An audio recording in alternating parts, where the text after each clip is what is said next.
안녕하십니까. 글로벌TV 임사장입니다. 자, 오늘은 당신은 은퇴가 가능한가요? 세 번째 이야기입니다. 자, 은퇴를 위해서 가장 중요한 점에 대해서 한번 말씀드린 적이 있습니다. 은퇴를 하려면 끊임없는 현금 흐름이 있어야 한다. 그 뜻은 곧 은퇴가 되면 소득이 나와야 된다. 이야, 이게 일을 그만뒀는데 뭐 뜬금없이 또 일을 해야 돼? 소득이 있어야 돼?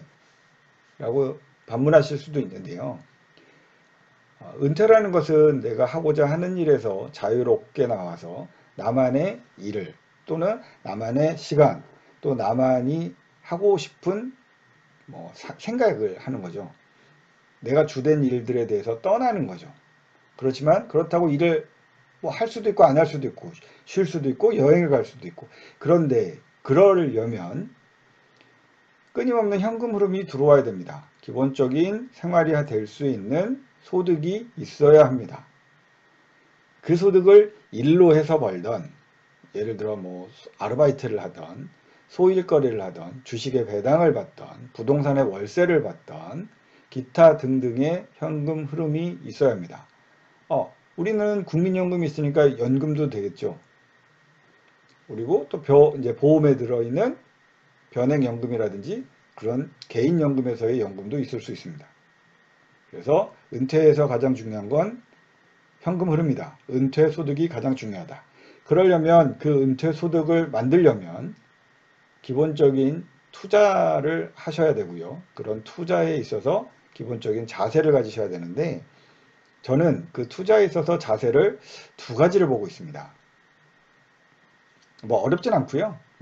제가 생각하는 투자의 자세에 대해서 한번 이야기를 한번 해보도록 하겠습니다. 투자의 자세.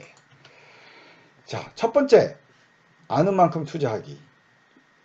투자하는 자산은 여러 가지가 있습니다. 주식, 부동산, 펀드, 금, 또 요새 나오는 비트코인. 그런데 많은 분들이 내가 뭘 투자하는지도 모르고 투자하시는 분들이 꽤 많습니다. 내가 주식을 샀는데 이 회사가 무슨 일을 하는지, 어떤 걸 만드는지, 내가 이 주식을 샀는데 무슨 택으로 끝나. 그래갖고, 이거 저기 전자회사인가? 라고 봤더니 바이오 회사야. 그렇습니다. 그런 경우들이 있죠. 그러니까 모르고 사는 게 많습니다. 부동산을 샀는데 그린벨트 땅을 사. 이러면 안 되죠. 부동산을 사서 투자하려고 했더니 여기는 농지야. 이게 안 되죠. 그리고 어느 건물을 샀어요. 건물을 샀는데 그 동네의 공공기관이 지방으로 이전을 한대요. 그러면 당분간 그 지역은 확 떨어지겠죠. 자, 그런 투자의 방식들 중에서 내가 아는 만큼 투자를 하셔야 됩니다. 그 이야기는 내가 투자하는 자산에 대한 공부가 있어야 합니다. 투자하는 자산의 종류, 그 다음에 성장성, 수익, 그 다음에 기타 내용, 문제점, 그런 등등의 것들에 대한 공부가 있어야 되고요. 우리가 변액보험에서도 왜 우리가 2005년도, 2007년도 그 펀드 열풍이 불었을 때 그 이후에 가입한 사람들이 다 또 펀드를 떠났느냐. 그 당시 때 펀드에 가입하셨던 분들이 충분한 공부도 없이 펀드면 다 좋다고 생각하고 펀드면 다 수익률이 좋다고 생각하고 달려드셨기 때문에 그렇습니다. 그 수익률은 펀드 매니저가 물론 만들어주지만 결국에는 내가 그 펀드를 어떻게 운용하고 어떻게 시간을 활용하느냐, 시간을 이겨내느냐에 따라서 수익률이 달라질 수 있습니다. 자, 아시아 펀드냐, 국내 펀드냐, 미국 펀드냐, 주식형이냐, 채권형이냐, 기타 등등의 전체적인 운용자산은 얼마고, 투자 비율은 얼마고, 운용수익은 어떻게 되고, 수익률은 어떻게 되고 등등의 것들에 대한 기본적인 내용이라도 아셔야 됩니다. 투자의 첫 번째 자세는 아는 만큼 투자하는 겁니다. 아는 만큼. 투자를 하고 싶으시면 공부를 하셔야 되고요. 자, 그래서 알려드리는 것들, 요새 정보가 넘쳐나죠. 거지 같은 정보 함부로 뒤져보지 마시고요. 저는 전문 투자자도 아니고 저는 전문가가 아닙니다. 저는 주식 부동산 잘 모르고요. 그냥 제가 알고 있는 정도만 말씀드리기 때문에 구체적인 거는 잘 말씀을 못 드리는 경우가 있습니다. 찾아보시면 정말 많은 자료가 있고요. 책 많이 보십시오. 책을 보시고 미래가 어떻게 변할지에 대한 공부를 꼭 해보셨으면 좋겠습니다. 두 번째는 되는 만큼 투자하기. 되는 만큼. 이게 무슨 소리냐. 자, 왼쪽에 그림에 보면 네, 요새 B2, 영끌 뭐 이런 얘기 많이 들으시죠? 빚내서 투자하고 영혼을 다 끌어모아서 투자를 하는 겁니다.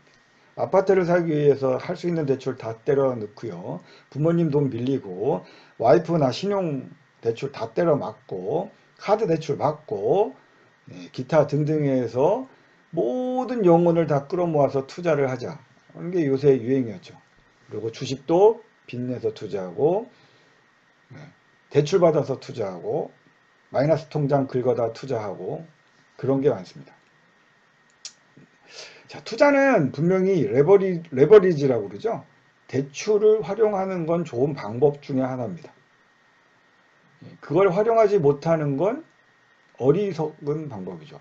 내가 가진 돈만 갖고 투자를 한다는 건 분명히 어리석은 방법이고요. 레버리지를 충분히 활용하는 것도 좋은 투자 방법입니다. 많은 분들이 야, 대출 빚내서 절대 하면 안 돼 라고 하지만 빚을 내서 그 수익을 이자를 감당하고 이겨낼 수만 있으면 저는 괜찮다고 봅니다. 단 내가 되는 만큼 내 역량이 되는 만큼 내가 갚을 수 있는 만큼 내가 감당할 수 있을 만큼 내가 만약에 1,000만 원이라는 돈을 대출을 받아서 내가 갖고 있는 1,000만 원 해서 총 2,000만 원을 갖고 투자를 했는데 반토막이 났어요. 그러면 어떤 상황이 벌어지냐면 대출 1,000만 원은 갚아야 되고요. 그렇죠? 1,000만 원은 반토막이 났으니까 손실이 났으니까 없어졌죠. 그러면 내가 갖고 있는 전 재산은 다 날아간 겁니다. 그러면 내가 갖고 있는 전 재산 1,000만 원을 내가 감당할 수 있느냐, 내가 그것을 메꿔낼 수 있느냐에 대한 고민을 하셔야 됩니다. 그래서 내가 빚내서 투자를 하다 손실이 나면 그걸 또 메꾸려고 또 다른 빚을 내고 또 끌어당기고 그래서 빚이 점점 커지는 상황은 막으셔야 됩니다. 그래서 내가 감당할 수 있는 만큼 투자하자. 이게 기본이 되셔야 됩니다.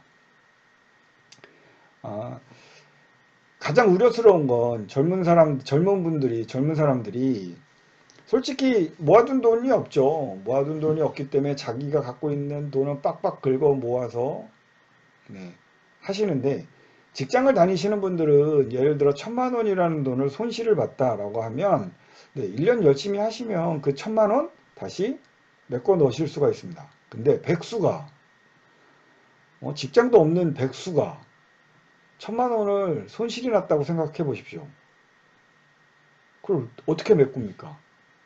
그러면 노가다라도 뛰어야죠. 알바라도 뛰어야 되고 편의점 가서 알바라도 하고 주유소에 가서 기름이라도 넣어야 되는데 쉽지 않습니다. 그래서 투자에 있어서 가장 중요한 점은 내가 감당할 수 있는 만큼, 내가 되는 만큼만 투자를 하자. 내가 깨져도 나는 이거를 1년 내에 2년 내에 나는 충분히 커버할 수 있어 하는 만큼 하셔야 됩니다. 그래서 투자에서도 연령대별 투자가 나눠집니다. 자, 우리가 펀드 선택을 만약에 하실 때도요. 요새 유행하는 TDF라고 하죠. 타켓 데이트 펀드.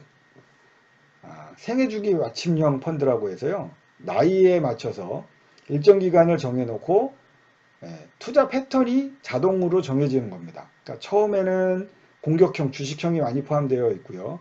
이제 나이를 먹어가면서 이제 시간이 흐르면서 채권형이 좀 늘어나면서 MMF나 채권형이 늘어나고 주식형이 좀 줄어드는 스타일입니다. 그러니까 젊었을 땐 좀 손실이 나더라도 꾸준히 급여 생활을 하시는 분들이나 생산활동을 하시는 분들은 갚아나가실 수가 있는데 예를 들어서 60 넘으셔서 주식에 올빵을 해서 반토막이 나신다고 생각해 보세요. 그거 감당하실 수 있겠어요? 정말 은퇴라는 건 상상도 할 수 없는 단어가 될 겁니다. 그래서 투자는 감당할 수 있는 만큼만 합시다. 네. 제가 이제 변액연금에 대해서 추가 납입 또는 뭐 비과세에 대한 이야기를 쭉 하면서 투자에 대해서 적은 금액일 경우에는 좀 과감할 필요가 있다라고 계속 말씀을 드렸는데요. 금액이 커지면 커질수록 조금 더 보수적으로 가셔야 되고요. 그리고 내가 이 돈이 깨지지 않는 또는 손해가 나서 내가 감당할 수 있는 만큼 투자가 이루어져야 되고요. 그 수익률이 거기에 맞춰서 쫓아가야 됩니다. 자, 제가 오늘 투자의 자세에 대해서 두 가지를 드렸습니다. 아는 만큼 투자하기, 되는 만큼 투자하기. 공부하시고, 첫 번째 공부고요. 두 번째는 나의 역량을 스스로 판단하셔야 됩니다. 자, 여러분, 지금은 투자의 시대라고 하죠. 뭐 초등학생부터 80대 노인까지 주식, 투자, 부동산, 뭐 비트코인을 외치고 있는 시대가 왔습니다. 이걸 나쁘다, 좋다라고 판단하기 이전에 올바른 투자를 어떻게 할 것인가에 대한 자세가 먼저 있어야 될 것 같습니다. 그래서 오늘은 나의 은퇴를 가능하게 하려면 어떤 투자를 하고 어떤 자세를 가져야 되냐에 대해서 말씀을 드렸습니다. 자, 오늘은 여기까지 하겠습니다. 감사합니다.